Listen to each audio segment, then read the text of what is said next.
લોક સાહિત્યકાર માયાભાઈ આહિરને લઈને હવે એક નવો વિવાદ સામે આવ્યો છે અને આ વિવાદમાં હવે ફરી એકવાર કોળી સમાજ મેદાને આવ્યું છે। શું છે સમગ્ર મામલો એની વિગતે ચર્ચા કરીશું। નમસ્કાર, હું છું ઉજ્જવલ અને આપ જોઈ રહ્યા છો નિર્ભય ન્યૂઝ। લોક સાહિત્યકાર માયાભાઈ આહિર દ્વારા એક લોક ડાયરામાં એક વાત કરવામાં આવી જે ટેક્સ પેયરને લઈને વાત હતી ને ત્યારબાદ આખી બાબતને લઈને અનેક ચર્ચાઓ પણ થઈ રહી છે। અનેક નેતાઓ પણ આખી બાબતને લઈને મેદાને આવ્યા અને હવે આ તમામ ચર્ચાઓની વચ્ચે કોળી સમાજના આગેવાન પણ મેદાને આવ્યા છે અને તેમના દ્વારા પણ માયાભાઈ આહિરની સામે અનેક સવાલો ઊભા કરવામાં આવ્યા છે। ખાસ કરીને જો વાત કરવા જઈએ તો આપણને બધાને ખબર છે કે બગદાણાનો આખો વિવાદ સામે આવ્યો હતો કે જ્યાં માયાભાઈ આહિરની સામે કોળી સમાજ પડ્યો હતો અને ત્યારે પણ અનેક જે આખો વિવાદ વકર્યો હતો। આપણને બધાને ખબર છે કે ત્યારબાદ શું થયું હતું, પરંતુ હવે આ તમામ ચર્ચાઓની વચ્ચે જે કોળી સમાજના આગેવાન છે, જે આમ આદમી પાર્ટી સાથે પણ જોડાયેલા છે અને હાઈકોર્ટના એડવોકેટ ચેતન બારૈયા, તેમના દ્વારા શું કહેવામાં આવી રહ્યું છે એ પણ સાંભળી લઈએ। નમસ્કાર મિત્રો, હું છું આપનો એડવોકેટ ચેતન બારૈયા। મિત્રો, હાલ સોશિયલ મીડિયામાં એક કલાકારનો ખૂબ જ વિરોધ ચાલી રહ્યો છે અને શા માટે વિરોધ થાય છે અને શું કામ વિરોધ થાય છે તો ચાલો પહેલા તમે આ વિડીયો નિહાળી લો, પછી આપણે ચર્ચા કરીએ। અને એમાં હવે તો વાત જ કરવાની નથી, જ્યાં હોય ત્યાં વીડિયા ઉતરે છે। તમે અમારો પગાર ખાવ છો, જાણે એના બાપુજીનો ટેક્સ ભરતા હોય બધું।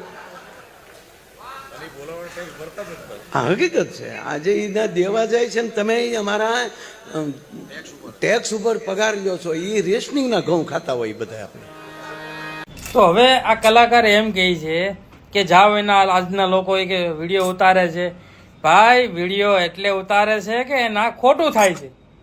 ખોટું થાય છે એટલે બોલવામાં એનામાં તેવડ છે, તેવડ એને આ ખોટું થાય ને ના વિડીયો ઉતારવાની એનામાં તેવડ છે।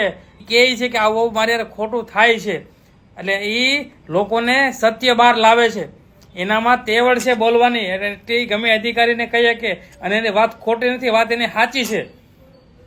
એટલા મુદ્દાઓ થાય છે, જ્યાં હોયના ચોરી થઈ જાય છે, જ્યાં હોયના ખેડૂતોને એનો પાક નુકસાન થાય છે, એનું જમીનું છીનવાઈ જાય છે, પેટ્રોલ ડીઝલમાં ભાવ એટલો વધી જાય છે, એટલો વિરોધ થાય છે, જ્યાં હોયના વિડીયો ઉતરે છે, એ બધામાં તેવડ છે।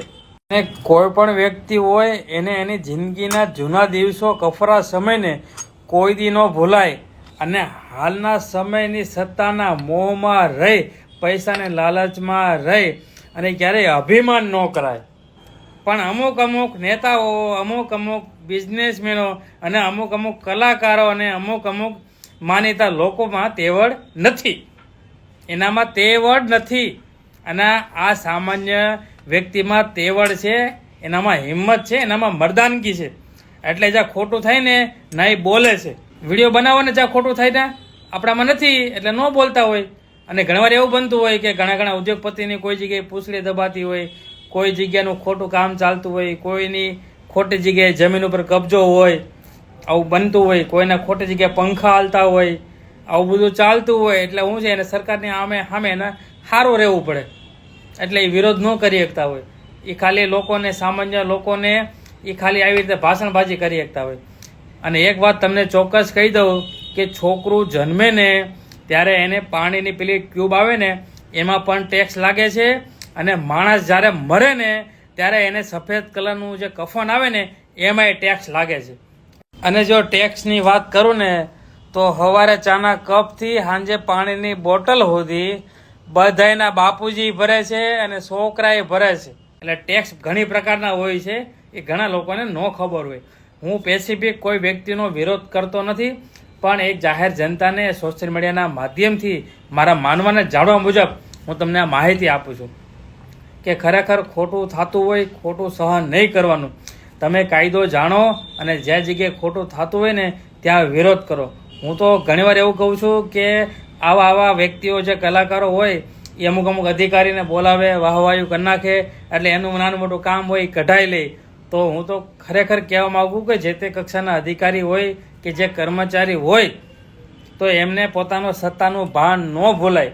ખરેખર પીડિત વ્યક્તિ આવે એ આવા લોકોને કારણે ખોટું ન થઈ જાય એનું ખાસ તકેદારી રાખવી જોઈએ. મારા માનવાને જાણવા મુજબ તમને માહિતી આપી છે, પણ ખરેખર જે ટેક્સ ચૂકવે છે અને ભારતનો બંધારણમાં એનો અધિકાર છે, અને ભારતનો કોઈ પણ નાગરિક હોય, 140 કરોડના લોકોમાંથી કોઈ પણ વ્યક્તિ હોય અને એને બોલવાનો, સ્વતંત્ર રહેવાનો અધિકાર છે. એ ટેક્સ ચૂકવે છે એટલે બોલે છે, એનામાં તેવડ છે. ખોટું થાય ને એના બોલવાની તેવડ છે. એટલે આને પાછા આપણે જ વિડીયોમાં આવી ગયા ને, આમ તો એમ કહેતા હતા કે હવે વિડીયો ઉતારે છે, આપણે જ વિડીયોમાં આવી ગયા. એટલે ખરેખર બહુ સમજી વિચારીને ચાલવું છે. આ સમય સોશિયલ મીડિયાનો સમય છે અને બધાને કાયદાની ખબર પડવા મળી છે. બધા જાગૃત થઈ ગયા છે, બધાને બધી ખબર પડે. એટલે આપણે કોઈ જગ્યાએ બોલવા જાવી, કોઈ વોટ લેવા જાવી કે કોઈ કામ કરાવવા જાવી ને, તો એ કૂપનવાળા જ વ્યક્તિ છે તે તમે ના કહેજો એને, નકર એ લોકો તમને યાદ દેવરાવશે કે હવે ધ્યાન રાખજો, હવે અમે તો તમને ઓળખી ગયા છે. એટલે બધું સમજી વિચારીને કરવું. જે થાય છે એ બધું બરાબર થાય છે, અને જે થશે એ પણ બરાબર થશે. આ કુદરતનો નિયમ છે. છોટે મિયા બડે મિયા સુભા લલ્લા, આવું બધું ચાલતું રહે. એટલે મારો સ્પેસિફિક કોઈ વ્યક્તિનો કે કોઈ પર્ટિક્યુલર કોઈનો વિરોધ નથી, પણ આ સાચી માહિતી આપવા માટે મારા જાણવા મુજબ તમને કહું છું. તમે અહીંયા ચેતન બારૈયાને સાંભળ્યા, અને સીધા જ હવે અહીંયા સવાલો ઊભા કરવામાં આવી રહ્યા છે માયાભાઈ આહિરની સામે.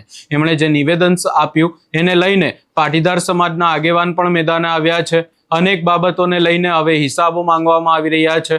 ખાસ કરીને અહીંયા એવું પણ કહેવામાં આવી રહ્યું છે કે તેમના જે ડાયરા થાય છે કરોડો રૂપિયા, એની અંદર ક્યાંક ને ક્યાંક વાતો પણ થતી હોય છે, અને આ પણ ક્યાંક ને ક્યાંક જનતાના જ ટેક્સના પૈસા છે. કારણ કે આપણે જોયું છે કે અનેકવાર ડાયરાઓ થતા હોય છે ને ત્યાં એવું કહેવામાં આવે છે, સરકારી ડાયરા હોય છે, ને ત્યારબાદ આખી બાબતને લઈને જે એમના દ્વારા પણ પૈસા લેવામાં આવતા હોય છે, ને પૈસા ટેક્સ પેયરના જ છે, નાગરિકના જ પૈસા છે, એવી વાતો પણ હવે અહીંયા કરવામાં આવી રહી છે. હવે જોવાનું રહેશે કે આગામી સમયમાં આખી બાબતને લઈને શું થાય છે. માયાભાઈ આહિર દ્વારા હજી સુધી આખી બાબતને લઈને કોઈ નિવેદન નથી આપવામાં આવ્યું. તેમના દ્વારા પણ કોઈ નિવેદન આપવામાં આવે છે કે નહીં, આ સમગ્ર બાબતે તમારો શું અભિપ્રાય છે એ અમને કમેન્ટ કરી જરૂર જણાવશો, ને અમારી ચેનલ નિર્ભય ન્યૂઝને લાઇક, શેર, સબસ્ક્રાઇબ કરવાનું ભૂલશો નહીં.